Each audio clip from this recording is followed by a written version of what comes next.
Hello, we are continuing with part 4 of our virtual reading of from our book of the month, Crick Monkey by Dr. Mulhudge, chapter 13.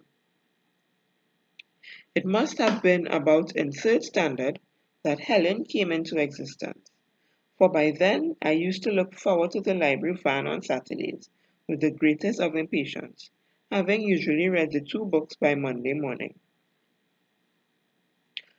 Books transported you always into the familiar solidarity of chimneys and apple trees, the inevitable normality of real girls and boys who went a-sleighing and built snowmen, ate potatoes, not rice, went about in socks and shoes from morning until night, and called things by their proper names, never saying washicong for pill, for plimsoll, or crapo when they meant a frog. Books transported you always into reality and rightness, which were to be found abroad. Thus it was that I fashioned Helen, my double. She was my age and height. She spent the summer holidays at the seaside with her aunts and uncle, who had a delightful orchard with apple trees and pear trees in which sang chaffinches and blue tits, and where one could wander on terms of the closest familiarity with cowslips and honeysuckle. Helen loved to visit the granny, for then they sat by the fireside and had tea with delicious scones and homemade strawberry jam. Helen entered and ousted all other characters in the unending series that I had been spinning for Toadan and Dolary from time immemorial.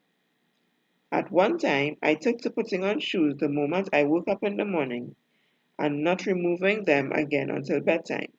This caused some hilarity in the household. "What happened, Ma Davis? You really taken in with old age, eh?" inquired Mikey solicitously. But when one day I started to put on socks to go to the shop, Tanty was not amused. "Look, madam, when you start to wash your own clothes, then you could start to play the monkey. You ever put on socks to go down in the shop? What it is taking you at all?"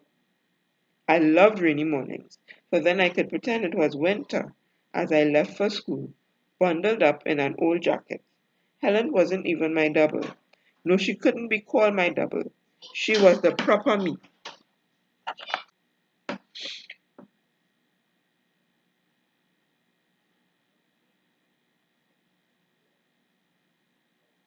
She was the proper me.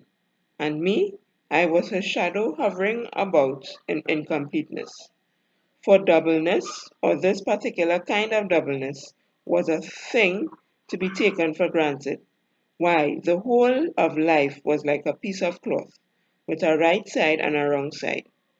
Just, just as there was a way you spoke and a way you wrote, so there was a daily existence which you led, which of course amounted only to marking time and makeshift, for there was the proper daily round, not necessarily more agreeable, simply the valid one, the course of which encompassed things like warming yourself before a fire and having tea at 4 o'clock. There were the human types who were your neighbors and guardians and playmates, but you were all marginal together, for there were the beginnings whose validity loomed at you out of every book, every picture.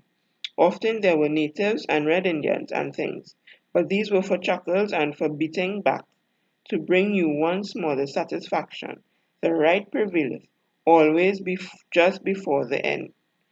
The beings whose exemplary aspect it was that showed forth to recommend at your every commodity, propose to your daily preference from macaroni to the kingdom of heaven. Helen was outgrown and discarded somewhere in the way that baby ceases to take up with his fingers and toes. So thank you for listening to chapter 13, and we would enlighten you to what is taking place from our book, Crick Monkey by Dr. Mulhudge. Thank you.